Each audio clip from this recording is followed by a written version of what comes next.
Hey guys, how are you all doing? This is the MMA breakdown with my predictions for UFC 177 Dillashaw versus Barao 2, taking place this upcoming Saturday night in Sacramento, California. Um, and I'll start off by saying I think this is just a terrible card. I think it easily rivals 174 for being the worst card of the year. I honestly think they should have canceled this. After Mighty Mouse and Correia was moved to 178, and I actually was looking forward to this card. I didn't hate this card as much as everyone else did. Before the co-main event was moved, I thought two title fights. It's always pretty good. But with that fight being moved, it's really just terrible outside of the main event, of course, but it's too bad that such an important rematch and such a big fight is going to be on this card that I don't think will sell well at all, and really no one's going to see it because really the rest of the main card is just really terrible. Some fun and interesting matchups, but not guys you want to shell out your $50 for. And then the undercard, again, it's just it's not good at all. I would have been really happy if they canceled this. I was really happy when they canceled 176. I've been watching UFC fights religiously since 2009. 2009, yeah. UFC 100 was the first event I saw, and since then I've been hooked. And that's not even that long, probably, compared to a lot of you guys or a lot of diehard UFC fans who've been watching since day one. But I used to be so hungry for more UFC events. I remember back when I started watching, I imagined, if they could ever get to a point where there was just UFC on every week, and we're there now, and I've just hated it. Whenever there's a weekend now with no UFC, I rejoice. It's really getting tiring, and it's just getting to be too much UFC, and the fights that are supposed to feel special don't feel special anymore because we just have these endless fight nights and fight pass events in between all the big pay-per-views, and just like this card, the pay-per-view events aren't even as special as they used to be with undercards like this. But enough of me talking about that. Let's get to the card and my predictions. So there are a couple of fights opening the card here that I won't be making predictions for. Starting off with the UFC Fight Pass prelim card. One fight, lightweight Chris Wade versus Kane Carrizosa. Two newcomers, don't know anything about them. Won't make a pick there. And then starting off the Fox Sports 1 prelim card at bantamweight, Joe Soto taking on Anthony Burchak. Again, newcomers, and can't tell you anything about him, so let's move on. And then next up, a heavyweight fight, Ruin Potts taking on Anthony Hamilton. Two heavyweights just coming off of recent debut losses. Ruin Potts losing to Soa Paleli back in May. South African fighter, I believe. And early on in that fight, I think Paleli took him down, and Potts locked up a guillotine from his back, which looked fairly tight. But once Paleli got out of it and mounted him, rained down his signature ground and pound and put Potts out quick. And Anthony Hamilton losing to Alexei Olenek in his fight. That was in San Antonio, I believe. And he looked pretty bad. Olenek dragged him down and submitted him with a neck crank. So I think these guys are both pretty low-level heavyweights, and I haven't seen any of either of their fights outside of the UFC, just basing this off of their debut fights. I'm gonna have to go with Potts. I think the way he lost was a little less devastating, and yeah, I think he put up a little bit more of a fight against Paleli than Hamilton did against Olenek. Really don't know much here, but I'll go with Potts. And next up at flyweight, Scott Young Guns Jorgensen taking on Henry Cejudo. I don't know really anything about Henry Cejudo other than he's an Olympic gold medalist in wrestling, obviously. And I think just recently entered into MMA. His first pro fight was in 2013, so very green in MMA, and he's undefeated. I don't know any of these guys he's beat. He's 6-0, but undefeated. I can't tell you anything about his fighting style, and I don't know anything about his wrestling and MMA since I haven't seen his fights. But I'm going to assume, since he's a gold medalist, Olympic wrestler, I'm going to assume that his wrestling is going to be good enough to out-wrestle a guy like Jorgensen. And Jorgensen, 2 years ago, easily would have taken him to beat up a newcomer. He's done very well against, they feed him lower level guys after he's lost to the top guys. After he lost to, after he lost to Dominic Cruz, they gave him Ken Stone, beat him up. He beat up, who's that guy? John Albert. And, just an elite guy since the WEC days. Just never able to get past those top guys. Lost to Eddie Wineland. Lost to Barao in a tough fight that went the distance. But since dropping to flyweight, he's just looked pretty terrible. The fight against Makovsky was getting outstruck real early on. Looked like he was going to get knocked out, and couldn't win the fight with his wrestling against Makovsky. Against Formiga, I'll give him a pass there. He got headbutted. Still didn't look, like the fight was going well for him, but, who knows how that fight would have played out. But I give him a pass there. He did get headbutted and submitted right after that. But then against Danny Martinez in his last fight, an unranked guy, nearly getting knocked out on multiple occasions in that fight, and really had to revert to his wrestling to get the takedowns to grind out the decision because he couldn't hang on his feet. I think that's just a really bad sign. I really think he needs to go back up to bantamweight, where just a year and a half ago he gave Uriah Faber a pretty tough fight. I don't like Scott Jorgensen at flyweight at all. He just looks too slow. You saw Danny Martinez, an unranked guy, nearly knocked him out. Was really beating him up on the feet. And if he has to revert to his wrestling, I don't see him out wrestling Henry Cejudo just based on his resume being the Olympic wrestler. So I'm going to go with Cejudo, just based on how bad Jorgensen's looked at flyweight. But I don't know, if Cejudo is really green and really kind of basic with his striking, I could see Jorgensen giving him a beating on the feet. But got to go with Cejudo, and just I think Jorgensen's at the end of the road, and I think if he wants to do anything relevant, he should really go back up to bantamweight. And the last fight on the Fox Sports 1 prelim card, a fight that I think is actually a pretty good matchup. Lorenz Larkin taking on Derek Brunson. Looking forward to this fight, and this is the matchup I actually wanted to see after Derek Brunson beat Brian Houston, and after Lorenz Larkin beat Chris Camozzi. Actually, I think those fights were on the same card. It was the Fight for the Troops 3 card, I believe. And then they also both fought on the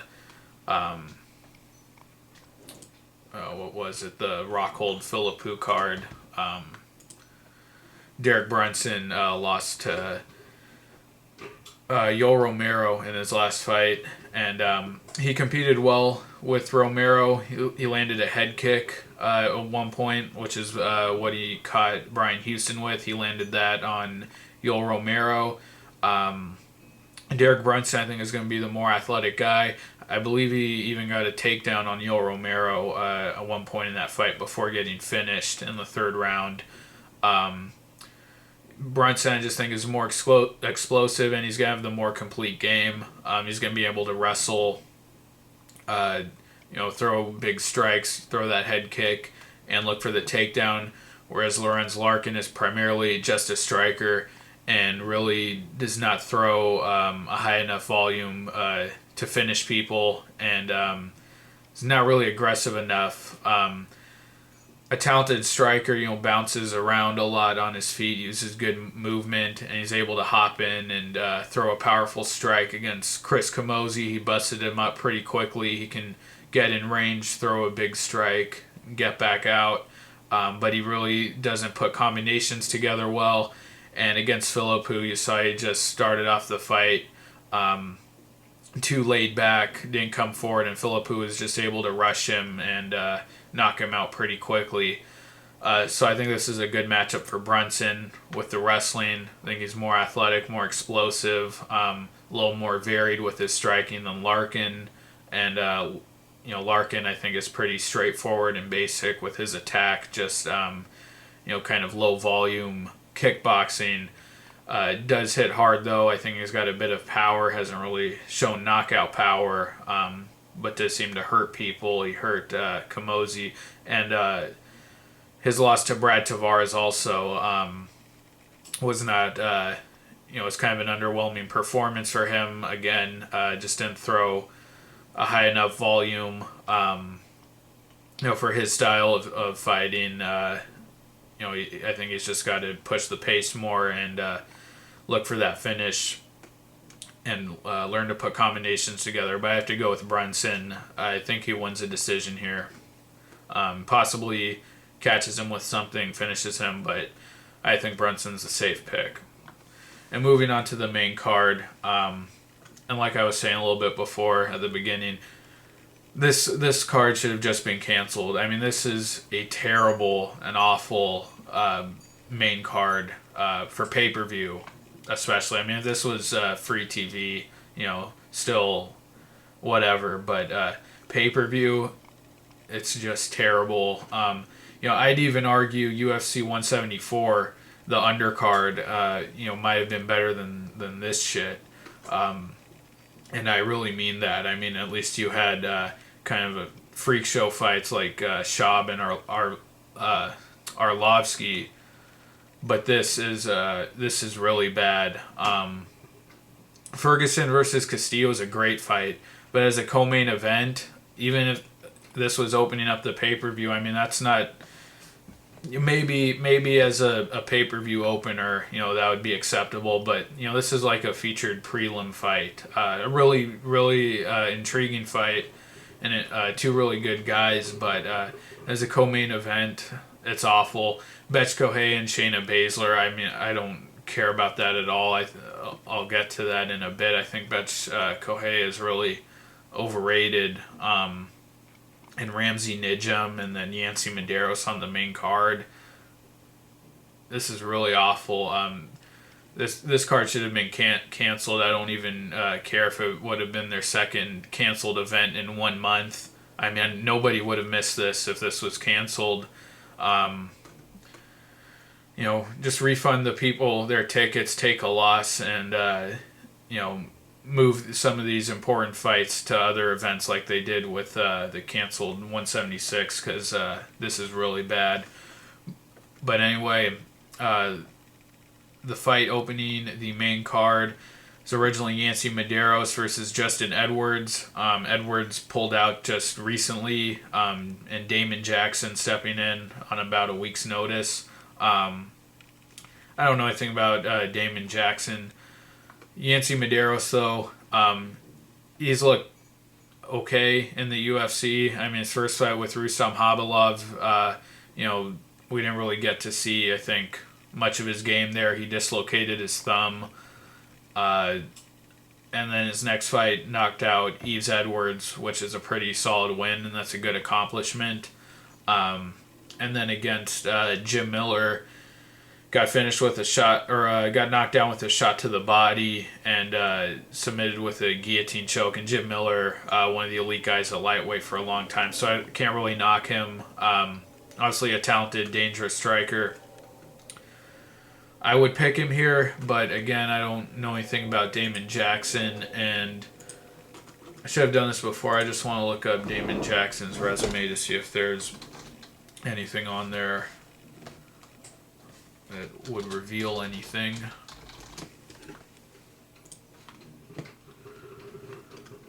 Right. Damon Jackson.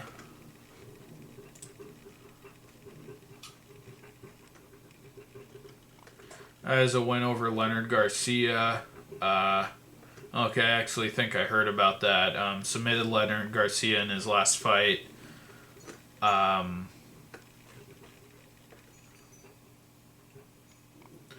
That's a good win, I guess. I've never seen him fight, so I'm not gonna make a pick here. I would expect Medeiros to win. Being the dangerous striker, having a couple of UFC fights under his belt. But I don't know, so we're going to have to move on. And at lightweight, Ramsey Nijem taking on Carlos Diego Ferreira. I'm taking Carlos Diego Ferreira in this. Ramsey Nijem, I think, is a talented guy. He's had some setbacks. That loss to James Vick and his knockout loss to Miles Jury about a year ago. Those were really quick early losses, although the Miles Jury knockout was in the second round. But Ramsey Nijem as a grappler, in his last couple of fights, ran over Beneil Dariush in his last fight and did it with stand-up. Which is pretty good. But his stand-up, I think, is still pretty rudimentary. It's not very technical. It's pretty much all about pace and aggression. Against Justin Edwards, I thought, people were saying he looked really good in that fight. I actually, I didn't think he looked good in that fight at all. And Justin Edwards early on he looked like he was going to knock out Nijem. And before that, he's had a couple wins over Joe Proctor, Danny Downs.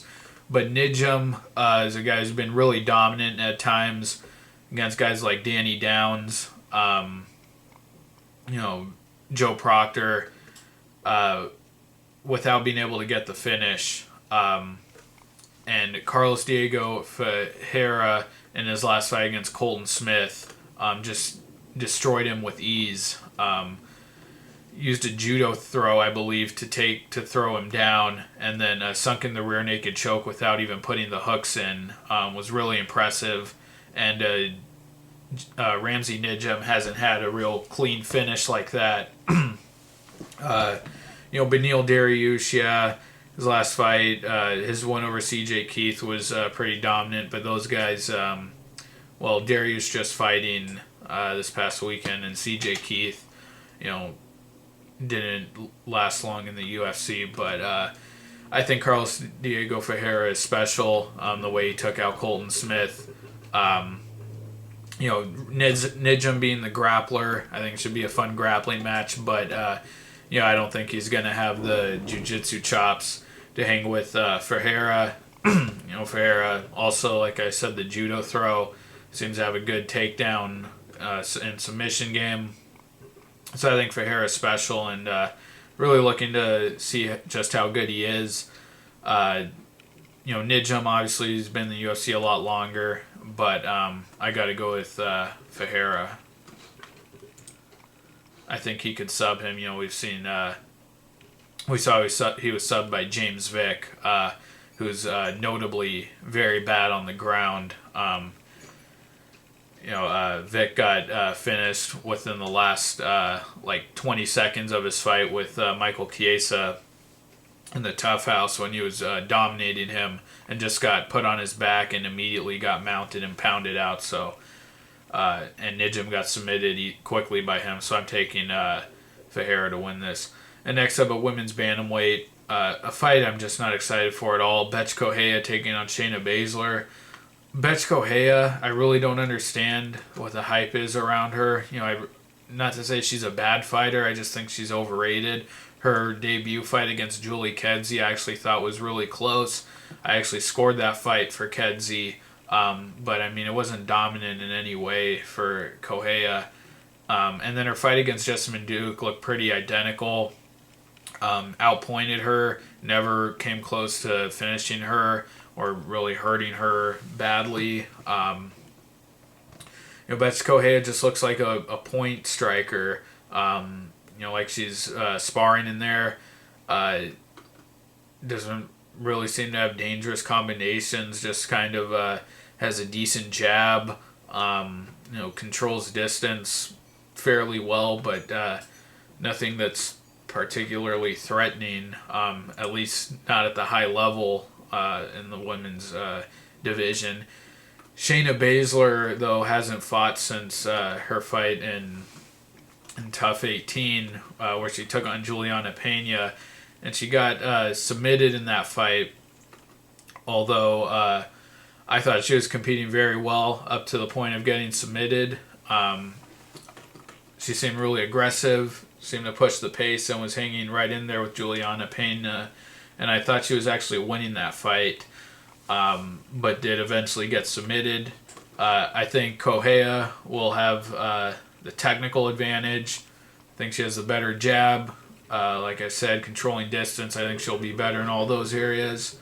But as far as chasing the finish and who's really going to turn the pace on, I think Baszler's the one definitely more capable of doing that, pushing the pace. And if she gets in Correia's face, at least from the couple of fights we've seen of Correia's in the UFC, I don't know if she can handle someone like Baszler, who's just going to be all aggression and just going to keep coming forward. So I kind of want to take Baszler here.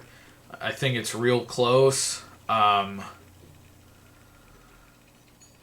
I'm going to go with Correia anyway. I do think that technical striking is going to give Baszler problems. So I have to go with Correia here. Technical striking, I think, is going to get it done, but should be competitive, and wouldn't be surprised if Baszler pulled it out somehow.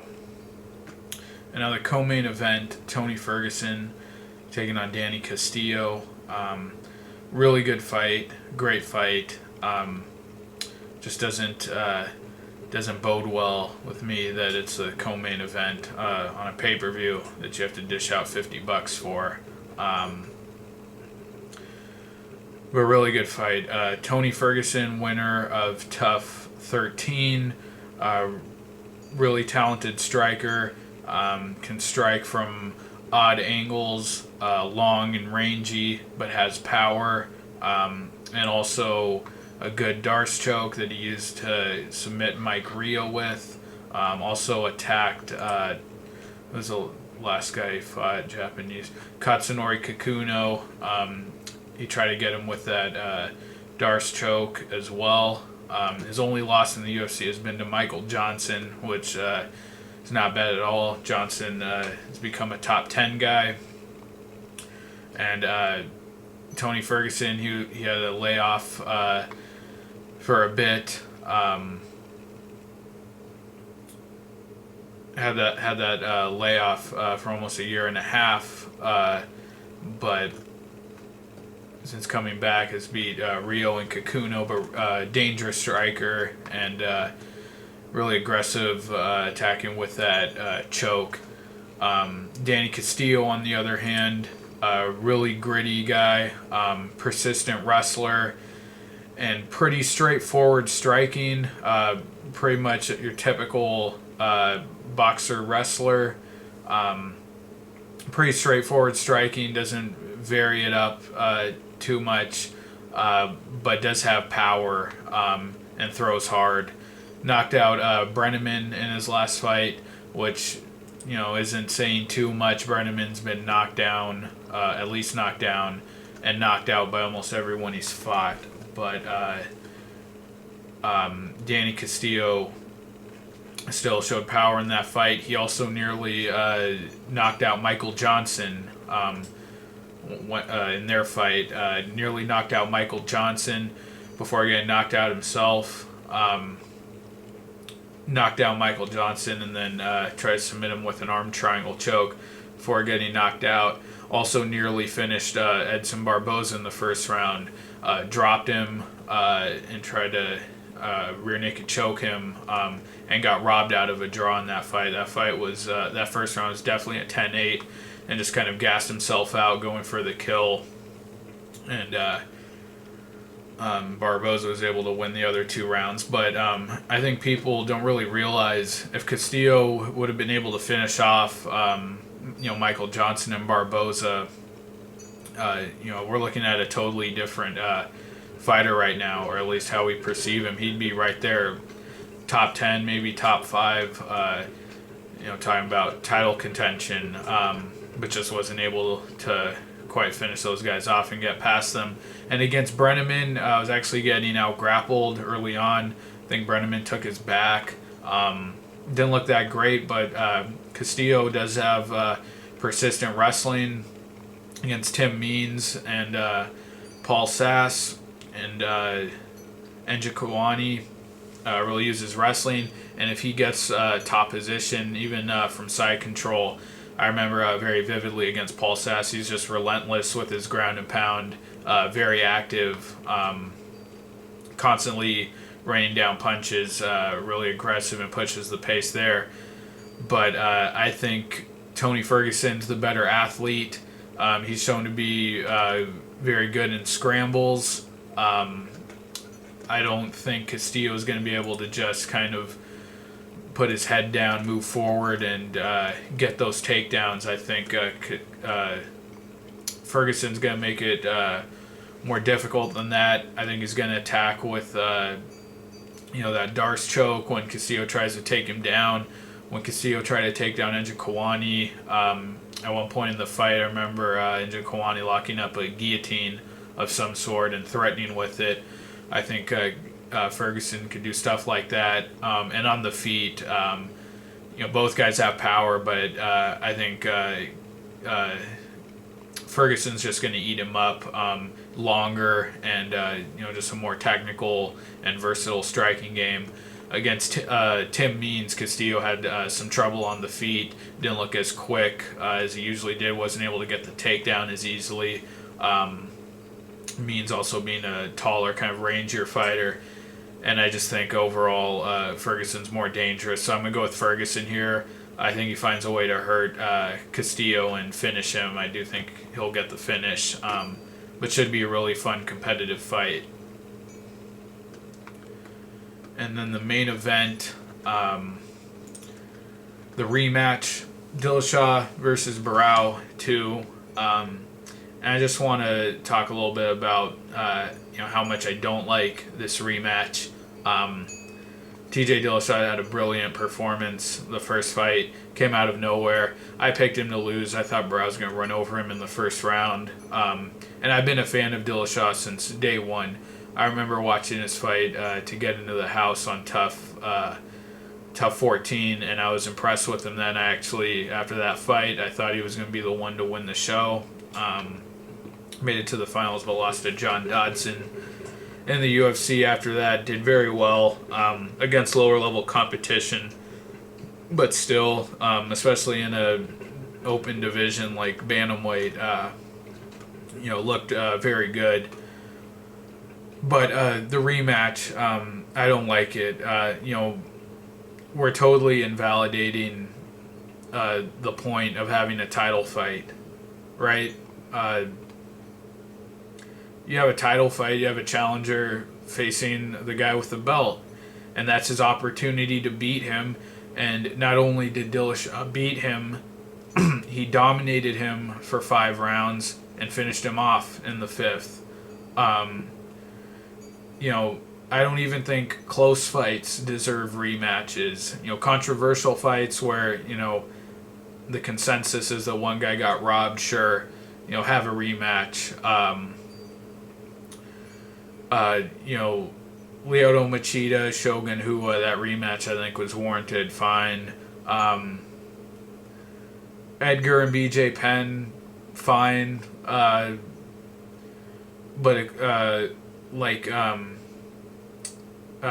Ben Henderson and Frankie Edgar too. I thought that was awful. I didn't think that was that controversial of a fight. It was a close fight, but I think Henderson earned the decision there, and you have to live with the result and give these guys a chance. If they're the champion and lose their belt, give them a chance to rebuild, and you build up a storyline there. I think the rematch would sell better at that point than just a direct rematch. And I understand here, Dillashaw against a Sunsao or even Dillashaw against Mitsugaki, something like that, wouldn't sell well. But put those fights on Fox, build these guys up. I think Dillashaw would be a great guy to have, fight for on free TV on Fox. Build him up and let Barao prove that he deserves that rematch and is, the champion or the number one contender. Let him at least have one more fight to work his way back up. I mean, guys like Kane, getting knocked out by Dos Santos, he had to have one fight. I think Barao should do the same. That's why MMA and the UFC,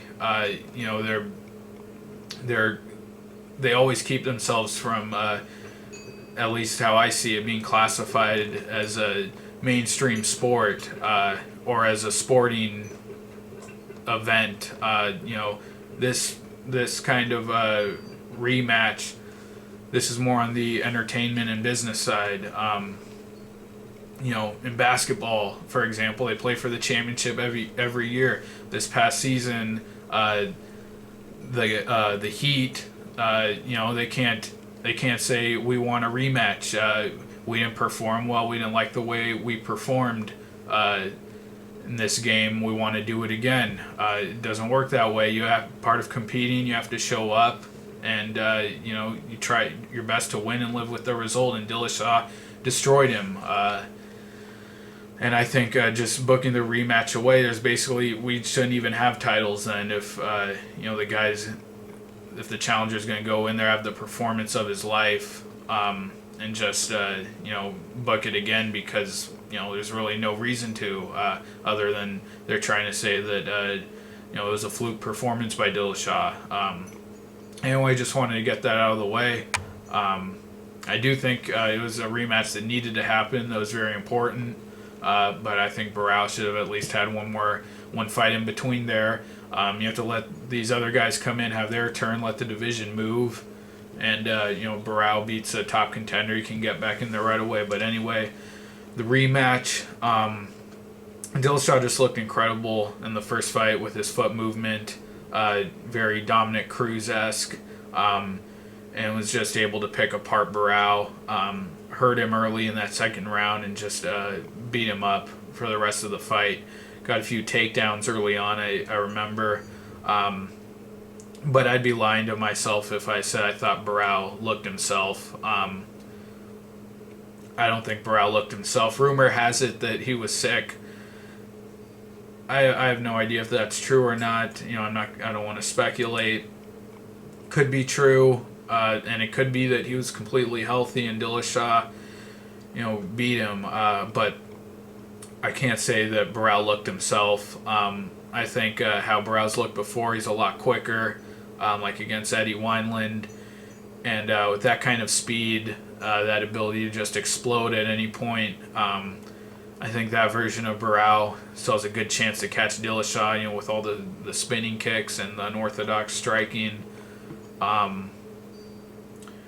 But Dillashaw was so dominant, and he's going to be real confident going into this, and it's in his hometown too, which I don't usually think that plays a factor, but he looks so good, and I can't write that performance off as a fluke.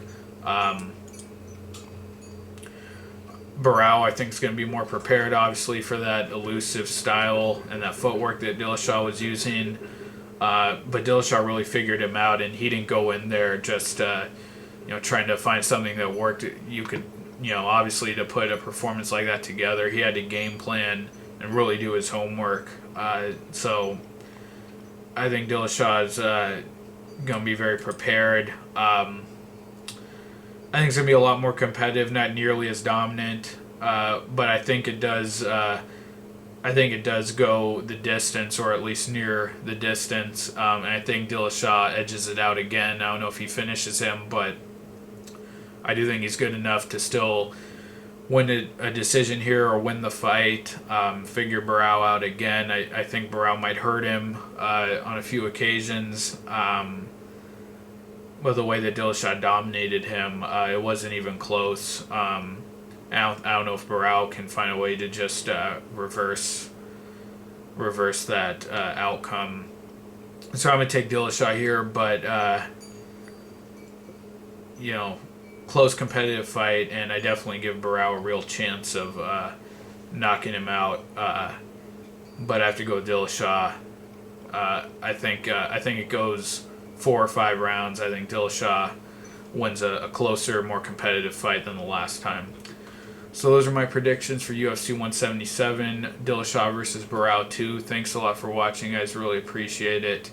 I'll do a recap for this event. I'll be back with my picks for Fight Night 50, Souza versus Mousasi, which looks like a fantastic card. And I'll have recaps for both of last week's events. Bisping versus Lee and Henderson versus Dos Anjos. Thanks a lot for watching, guys. Take care, and I'll see you next time. Bye.